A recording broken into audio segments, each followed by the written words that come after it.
I'm going to try to cross this, but that's a pothole up there that's probably way deeper than my bike can traverse, and the slopes on the side of that pothole are kind of sketchy. I'm about 2 miles from the border. I think I'm gonna just take a walk up and see what it looks like, but this may be it. Too bad. Well, where there's a will was a way. Me and a whole bunch of other people have walked up on that bank, but that's a deep puddle. And my feet are wet. Oh well. I still have a little more to go. Take a bike out of the muddy water district. Now I'm back into the chunky crushed gravel. Okay, I need to get on my bike and hold on with both hands here. Later.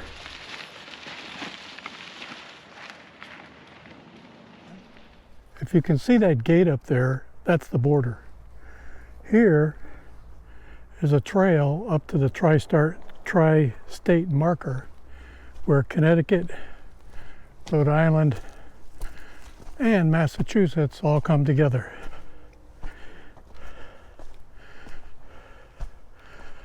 So this is a Connecticut marker, which denotes what Connecticut thinks is the border, and I don't have any reason to disagree with them, but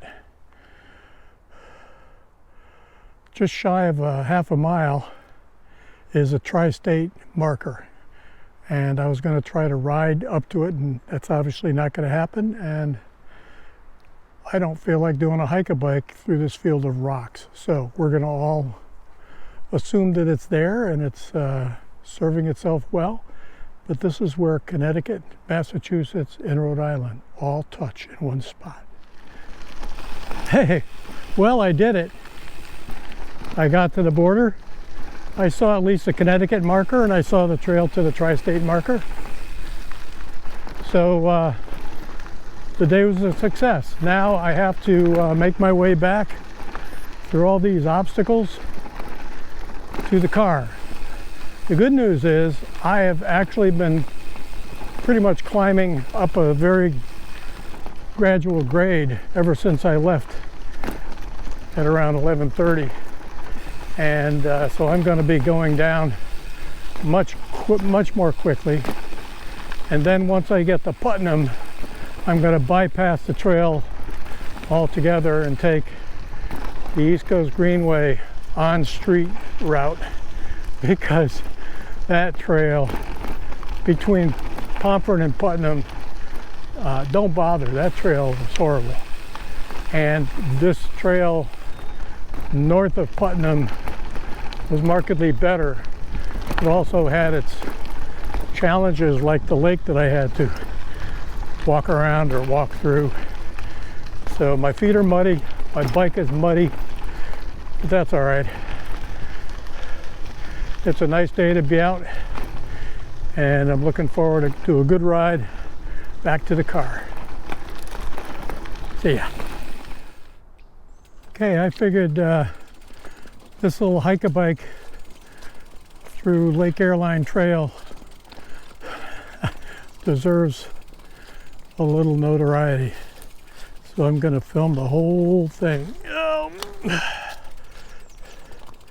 Following my tracks from before, stepping in the same water that I stepped in before.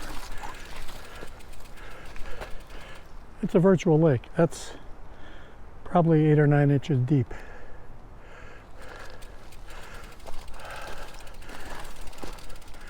And heck, I even have to walk on some logs here. I don't know what this is going to look like when it comes out in post-production, but here are the logs I have to walk on. And they roll. Okay.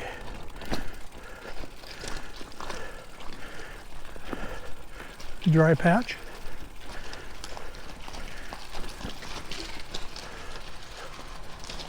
Oh, wee, oh, yo-do.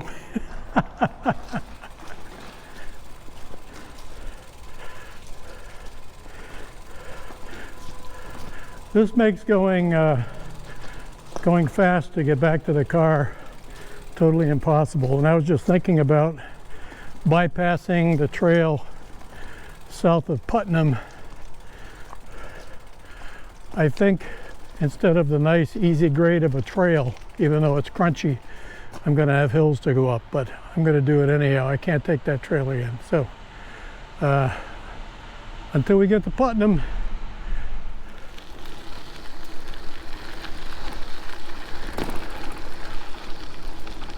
so we're coming into the town of Putnam, and I've been going about 13 miles an hour. Whoops.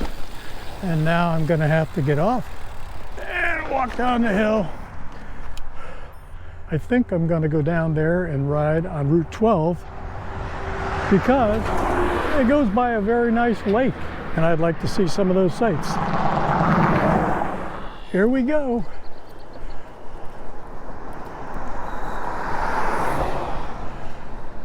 Three miles to Putnam.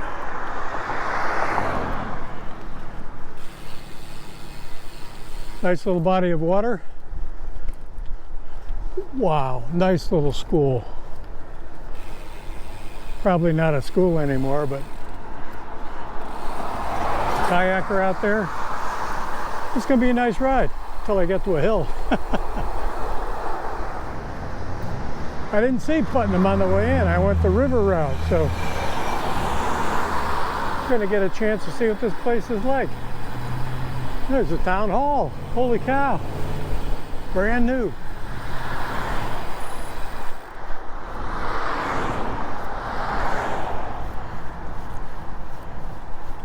Okay, Pomfret, 7 miles on the road, going up hills. That's going to take me forever.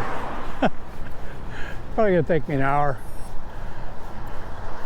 because I expect there'll be some downhills to go along with those uphills.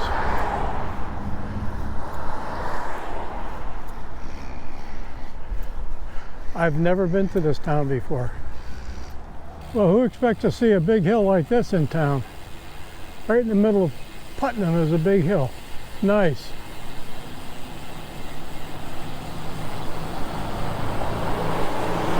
Okay. We're on track now. Pomfret, 6 miles. Here we go. Okay. Must be the center of town.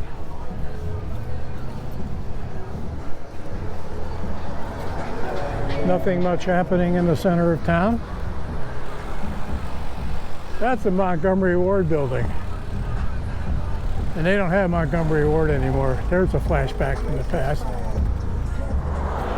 Nothing much to report here except that when I went down that big steep hill coming into town, got down to the level of the river, I should have known that leaving town I'd have a similar climb, and we're coming into that now. So, oh boy. Well, here we go, up a hill. I knew it was coming.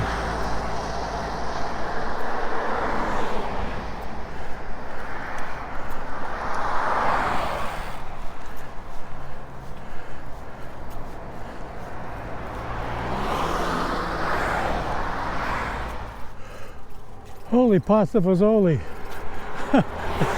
This hill is unbelievable. You know, I don't mind the Connecticut Hills because they're short. This has been going on for frickin' ever. Lordy, lordy, lordy.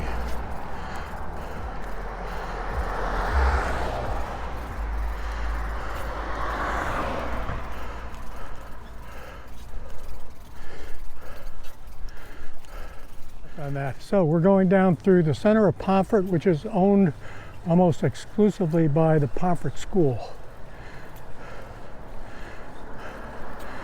So let's take a peek at some of these houses. dorms, school buildings, whatever you want to call them.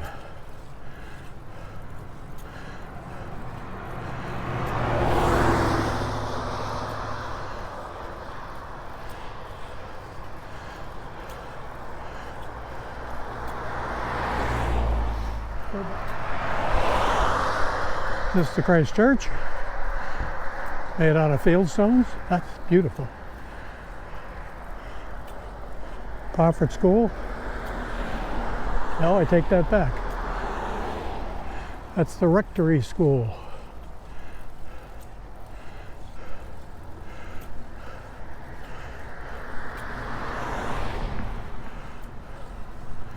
We'll have to find out what the Rectory School is all about. All right. Now we have the Pomfret School North entrance.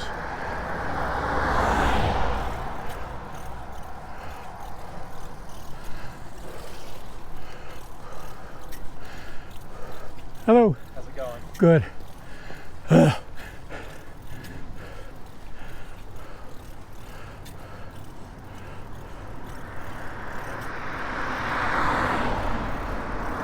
So we have two high-end schools here in Pomfret. And then tucked away on the outskirts of town is their town hall,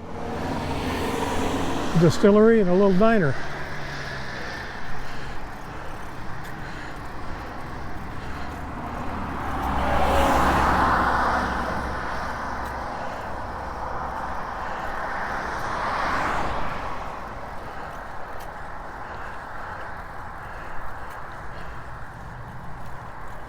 That church was founded in 1750. Holy cramoly.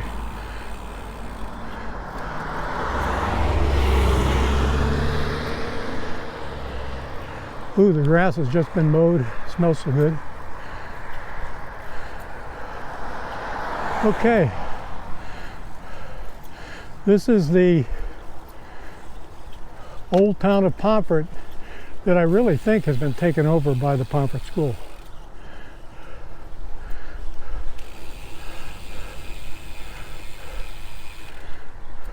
I don't see any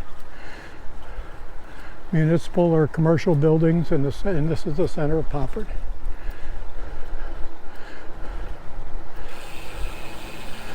That's the alumni house.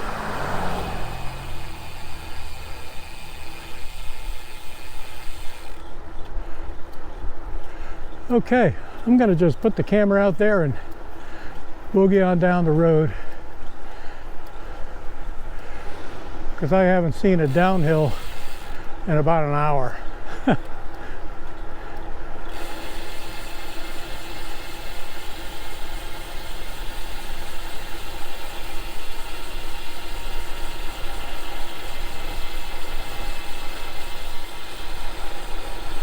I climbed all this way and put up with all this pain just to avoid the crunchy, potholed, mud-filled portion of the Airline Trail north of Pomfret.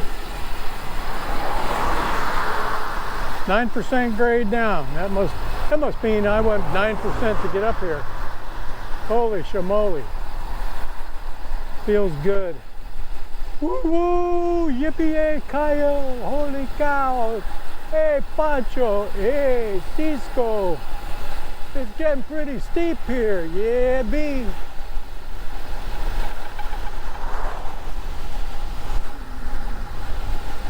Riding in the center of the lane, 42 miles an hour.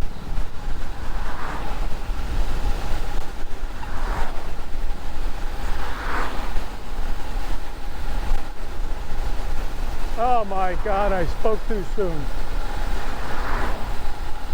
A hill.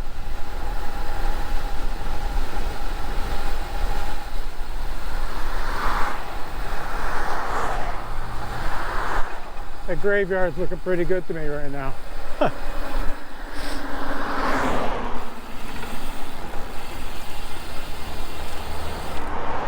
Well, doesn't look too bad compared to what I've been up recently. This is the entranceway to the parking lot where my little RAV4 Prime is parked and waiting to take Miss Pinion, my bike's name, and I home. So this was a ride to the Rhode Island border. The ride was successful. I scoped out the trail. I didn't care for it too much north of Pomfret. I scoped out a East Coast Greenway route around that portion, and at least on the southbound side, it turned out to be one of the hillier things I've done. One of the hillier things I've done this year, or actually in many years previous. And I did it right at the end of my ride. So I'd like to thank you for coming along on this bike ride.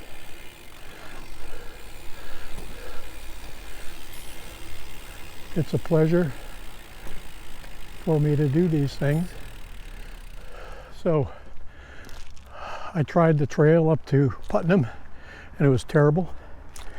I tried the East Coast Greenway route back to Pomfret Station, and it was a smooth road, semi-busy road, but it was also terrible. It was hilly.